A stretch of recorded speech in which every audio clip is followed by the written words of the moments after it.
FTP நேயர்களுக்கு வணக்கம். இந்த வீடியோவில் நம்ம எதை பற்றி பேச போகிறோம்னா, நேற்று ஆடிட்டர் குருமூர்த்தி அவர்கள் பாமக நிறுவனர் திரு ராமதாஸையும் அன்புமணி அவர்களையும் சந்தித்து பேசிட்டு வந்திருக்காரு. அவர் வெளில பேசிட்டு வரும்போது இது அரசியல் ரீதியாக சந்திப்பு, நட்பு ரீதியாக சந்திப்புன்னு சொல்கிறாங்க.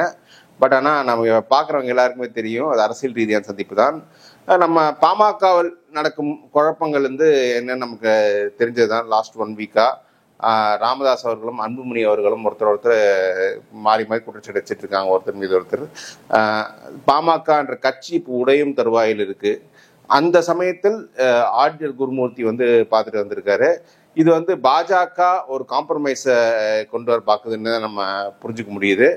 ஸோ அப்படி இருக்கும்போது பாமகவை சேர்த்துக்கு ஏன் பாஜக முயற்சிக்க வேண்டும், தேசிய ஜனநாயக கூட்டணிக்கு பாமக ஏன் ரொம்ப முக்கியம்ன்றது நான் இந்த வீடியோவில் எக்ஸ்பிளைன் பண்ணுறேன். ஃபர்ஸ்ட் பாமக தேசிய ஜனநாயக கூட்டணிக்கு ஏன் ரொம்ப முக்கியம்னா, முதல் காரணம் பாமகவுக்கு அதுக்கான எதிரணியான இந்தியா கூட்டணியில் இடம் இல்லை. அதுதான் மெயின் ரீசன். இந்தியா கூட்டணியில் இடம் இல்லைன்னு சொல்றதை விட திமுக கூட்டணியில் இடம் இல்லை. திமுக பாமக தங்களுக்கு வேண்டாம் அப்படின்னு நினைக்கிறாங்க.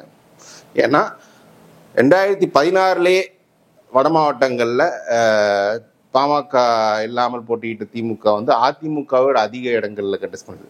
அப்போ 2016 வட மாவட்டங்களில் கிட்டத்தட்ட பல தொகுதியில் மும்முனை போட்டி இருந்தது. ஏன்னா மாற்றம் முன்னேற்றம் அன்புமணின்னு பாமக தனித்து போட்டிட்டாங்க. அன்புமணி சிஎம் ரிஜெக்ட் பண்ணி அப்பவே திமுக அதிகப்படியான தொகுதியில் வெற்றி பெற்றது.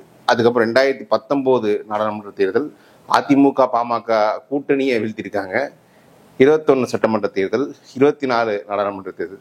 ஸோ ஒரு 4 தேர்தல்களாக பாமக இல்லாமல் வட மாவட்டங்களில் பெருவாரியான தொகுதிகளை திமுக வெற்றி பெற்றுச்சு. ஸோ அப்படி இருக்கும்போது திமுக பாமக தங்களுக்கு தேவையில்லை, வந்தாலும் அவங்க அதிகப்படியான தொகுதிகள் கேட்பாங்க, அதை நம்ம கொடுக்க முடியாது.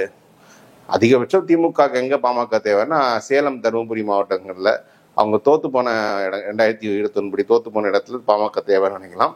பட் அதுக்காக பாமக 20-30 தொகுதி கேட்பாங்க, அது கொடுக்க முடியாதுன்னு அவங்க நினைக்கிறாங்க. ஸோ அப்படி இருக்கும்போது ஒரு ஆப்ஷன் க்ளோஸ்டு. ஸோ ஆட்டோமேட்டிக்காக பாமக அதுக்கான இன்னொரு அணியில் தான் இப்போ சேரணும். இப்போ எதிர் அணி தான் இப்போ கட்டப்பட்டு வந்துருக்கு. இப்போ போன மாதம் தான் அதிமுக பாஜக கூட்டணி கன்ஃபார்ம் ஆச்சு. அந்த கூட்டணியில் 3வது முக்கியமான கட்சியை யார் வரப்போகுது அப்படின்ற மாதிரி பேச்சுவார்த்தை இருக்கும்போது பாமக தான் 3வது அணி கட்சின்னு சொல்ல மாட்டேன். பாமக ஒரு 4வது கட்சியாக அது பாமக வரக்கூடிய சூழல் இருக்குது.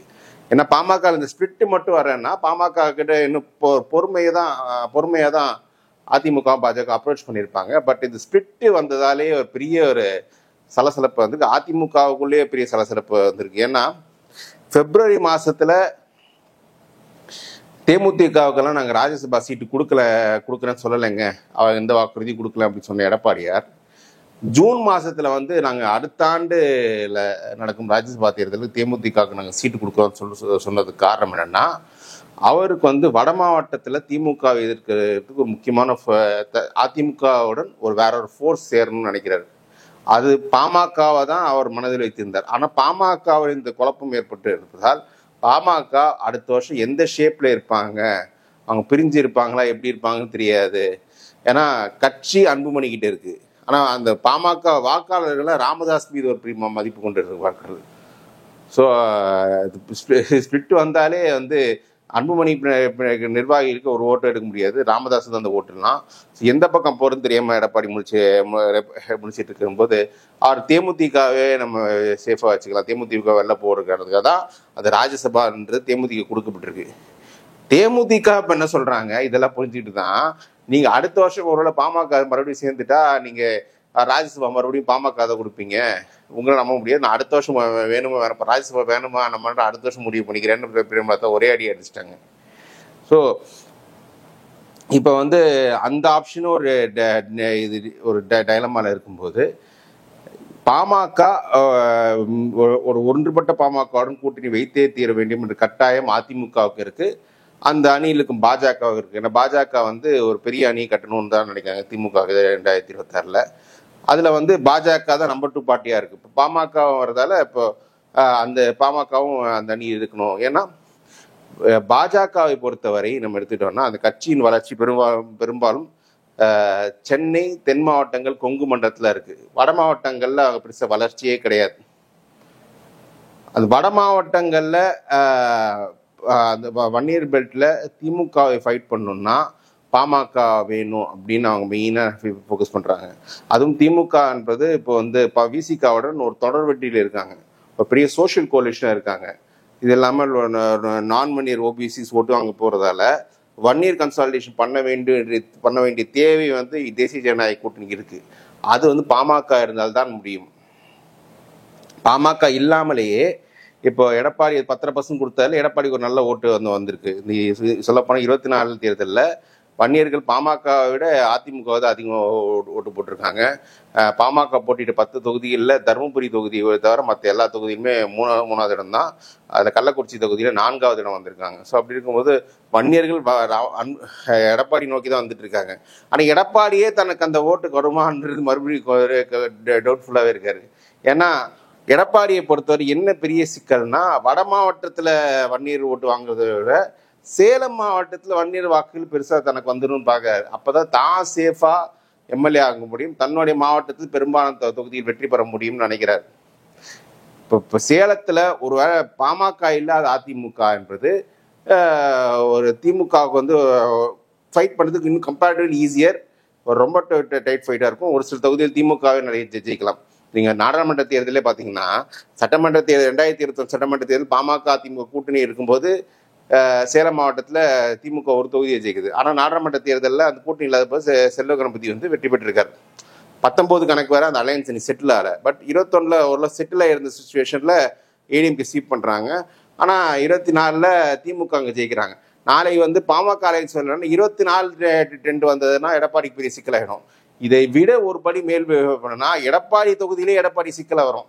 திமுக ஒரு பவர்ஃபுல்லான வன்னியர் கேண்டிடேட் அவங்க எடப்பாடி தொகுதியிலே ஃபீல் பண்ணனா எடப்பாடி தொகுதியிலே சிக்கல் வரும். இதனால சேலம் மாவட்டத்தில் தான் கம்ஃபர்டபுளாக இருக்கிறதுக்கு, ஏன்னா ஒரு பாமக தேவைன்னு நினைக்கிறாரு. சேலத்தில் எடப்பாடி கம்ஃபர்டபுளாக இருந்தால் தான் அவரால் தமிழ்நாடு முழுக்க போய் பிரச்சாரம் பண்ண முடியும். இதெல்லாம் ரொம்ப தெளிவாக இருக்குது. சேலத்திலே அவருக்கு பெரிய சிக்கலை ஏற்பட்டுச்சுன்னா மற்ற இடங்களுக்கு பிரச்சாரம் பண்ண முடியாது. அது மட்டும் இல்லை, அதிமுக இருக்கும் பல வன்னியர் தலைவர்கள், அதிமுக இருக்கும் மற்ற வன்னியர் தலைவர்கள் கேபி முனுசாமி ஆகட்டும், சி.வி. சண்முகம் ஆகட்டும், இவங்கெல்லாம் பாமக கூட்டணி வேண்டும்னு நினைக்கிறாங்க. பாஜகவை பொறுத்தவரை இப்போ வந்து வட மாவட்டத்தில் பாஜக லாங் டேர்ம்ல வளர்றதுக்கு ஒரு அலை வேணும், அது பாமக தான் இருக்கும்னு போயிட்டேன்னா ஆப்போசிட் ஓட்டு விசிகா ஓட்டு வந்து அங்கே அந்த சோஷியல் பேஸ் வந்து பாஜகவை ஏற்றுக்கொள்ளாத சோஷியல் பேஸ். ஸோ பாமக ஓரியன்ட் வன்னியர் ஓட்டு தான் தன் பக்கம் இருக்கிறது எனக்கு சாதகமாக இருக்கும் அப்படின்னு நினைக்கிறாங்க. அதனால தான் ராமதாஸ் வந்து ஜெய் ஸ்ரீராம் கோஷமுட்டிய வாசலில் வெயிட் பண்ணாங்க சொல்லி கிண்டல் பண்ணப்புறம் ராமதாஸ் வேணும்னு நிற்கிறாங்க.